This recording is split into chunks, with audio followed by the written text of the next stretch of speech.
Hello बच्चों, a very warm welcome to our new episode of our 5 minute series। आज बात करते हैं पुली घूमेगा नहीं घूमेगा, कब घूमेगा। आपको अगर याद हो तो हमने अपने पहले एपिसोड में रस्सी के बारे में बहुत सारी बातें करी थी। थोड़ी बहुत बातें पुली के बारे में भी एक दो करी थी। पुली को आज थोड़ा डिटेल में देखते हैं कि भाई ये कब घूमेगा कब नहीं घूमेगा। घूमेगा मतलब रोटेशन की बात कर रहा हूँ मैं यहाँ पे कि रोटेट करेगा या नहीं करेगा। तो देखिए भाई, पूरी फिजिक्स में पुली जो है वो 99.9% मासलेस ही मिलेगा आपको। ठीक है, अगर कहीं मास दे दिया तो न्यूटन्स लॉ हमें लिखना आता है, हमें कोई टेंशन वाली बात है नहीं। 99.9 में आपको एनएलएम वाले केसेस की बात कर रहा हूँ, क्योंकि रोटेशन जहाँ से शुरू हुआ वहाँ तो पुली के पास भी मास आने लगेगा। ठीक है, अच्छा, फ्रिक्शनलेस केवल और केवल आपका एनएलएम की दुनिया में आपको पुली फ्रिक्शनलेस मिलने वाले हैं, रस्सी फ्रिक्शनलेस मिलने वाली है। जैसे ही रोटेशन शुरू हुआ पुली में फ्रिक्शन आएगी ही आएगी, क्योंकि अब घूमना है। कैसे घूमना है अभी सीखेंगे थोड़ा सा। जब भी पुली फ्रिक्शन वाला है, भले ही मासलेस हो या ना हो, जब भी पुली में फ्रिक्शन है तो ज़रूर घूमेगा। समझ आया बेटा? मतलब ये बात अभी अब्जॉर्ब कर लीजिए, मैं समझाता हूँ क्यों ऐसा होगा। देखिए, कई बार ऐसा होता है, हालांकि अभी रोटेशन तक हम पहुँचे नहीं है, लेकिन थोड़ा सा अगर ध्यान से सुनेंगे तो आप समझ पाएंगे ये चीज़, क्योंकि ये बहुत ही बेसिक चीज़ है, इसमें बच्चों को डाउट होता है। तो मैं अभी बता रहा हूँ, रोटेशन में हो सकता है मैं दोबारा बताऊँ, बट अगर अभी से आप याद रखेंगे तो आपको काफ़ी फ़ायदा होगा उस टाइम पे। तो देखिए, अगर मैं एफ बी डी बनाऊँ इसका, तो मैंने क्या किया साहब, यहाँ टेंशन लगा दिया, यहाँ M1G लगा दिया, और यहाँ M2G फोर्स दिखाया, यहाँ पे टेंशन और यहाँ पे भी टेंशन। एनएलएम की दुनिया में हमने इतना सीखा था, फिर हम बहुत आराम से इक्वेशन बनाते थे, इसको नीचे ऐसे फेंकते थे, इसको ऊपर ऐसे भेजते थे, और M1G - T ये सब करते रहते थे। ठीक है, अब मैं आपसे एक सवाल पूछता हूँ कि अगर इस पुली पे फोर्सेस दिखाऊं तो एक टेंशन इस तरफ लग रहा है और एक टेंशन इस तरफ लग रहा है, जो कि मैग्नीट्यूड में बराबर हैं। तो अगर आप टॉर्क लिखना चाहें, टॉर्क यानी फोर्स इनटू परपेंडिकुलर डिस्टेंस, यानी ये वाला फोर्स इनटू परपेंडिकुलर डिस्टेंस है जो आर है, तो जितना क्लॉकवाइज टॉर्क ये वाला टेंशन इसको ऐसे घुमाना चाहेगा, क्लॉकवाइज घुमाना चाहेगा, उतना ही टी इंटू ये वाला परपेंडिकुलर डिस्टेंस यानी कि आर, ये एंटी क्लॉकवाइज घुमाना चाहेगा, यानी कि नेट टॉर्क जो है वो ज़ीरो है। और टॉर्क बेसिकली कुछ नहीं होता है बेटा, टॉर्क होता है आपका घुमाने के लिए जो फोर्स रिक्वायर्ड होता है।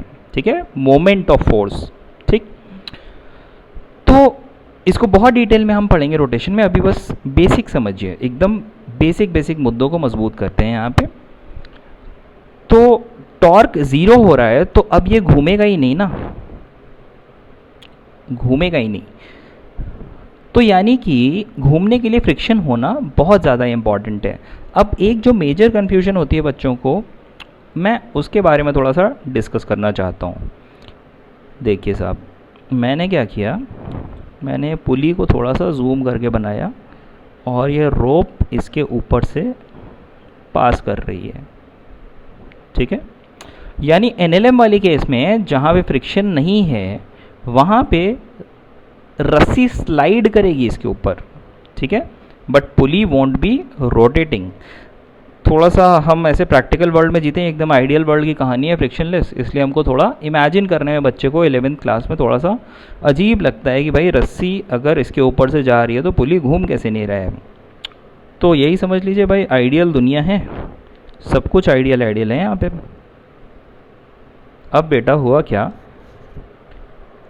मैंने बोला साहब यहाँ आपने काटा तो यहाँ लग रहा है टेंशन T1, यहाँ काटा तो यहाँ लग रहा है टेंशन T2। बोलेंगे सर आपने टेंशन बदल दिया, अभी तक तो टेंशन आप बोलते थे एक रोप में सेम रहेगा।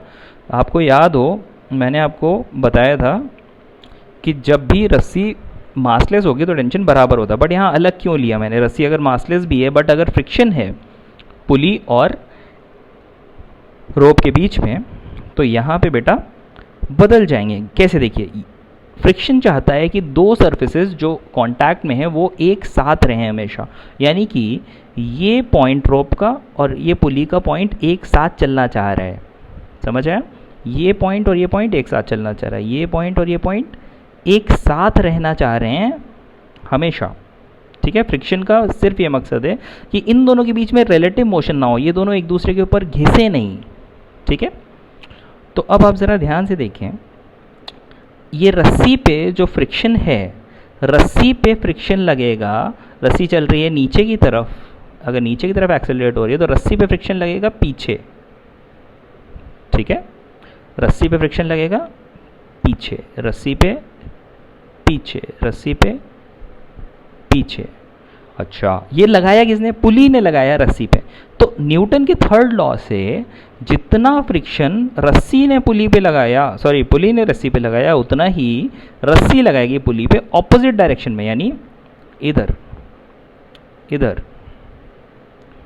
समझ आया बेटा?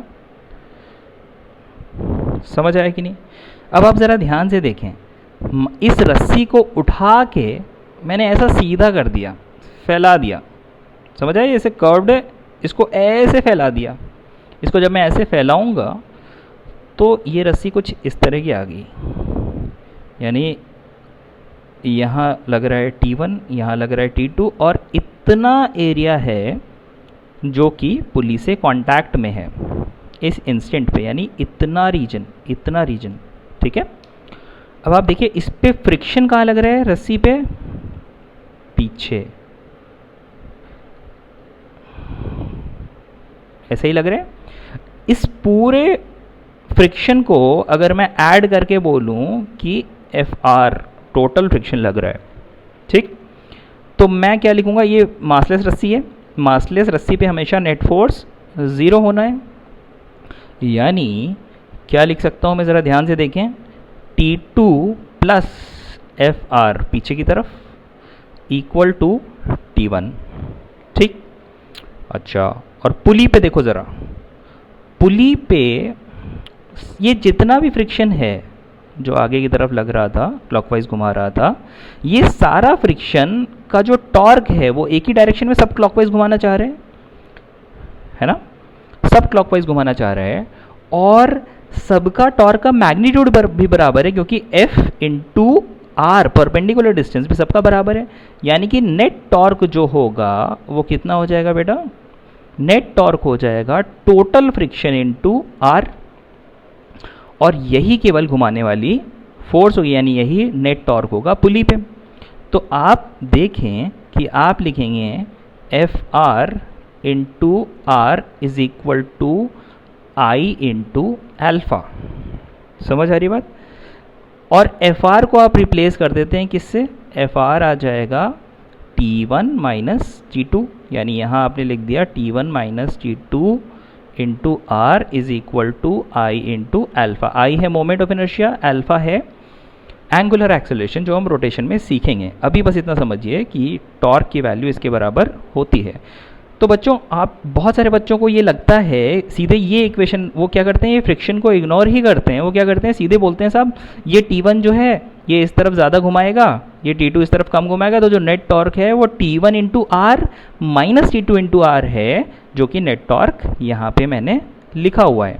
बट एक्चुअली हो क्या रहा है, मैंने रोप पे जो नेट फोर्स 0 कराया है उसकी वजह से फ्रिक्शन की जो वैल्यू निकल के आई है वो T1 माइनस T2 के बराबर है, जिसको हमने यहाँ पे टॉर्क इक्वेशन में रिप्लेस करके रखा है। तो actually pulley is rotating because of friction, not because of T1 and T2। समझ आया बच्चों? हालांकि इसे न्यूमेरिकल वैल्यू पे कोई फ़र्क नहीं पड़ेगा, but it is a very important concept जिसको हमें समझना होगा गहराई से।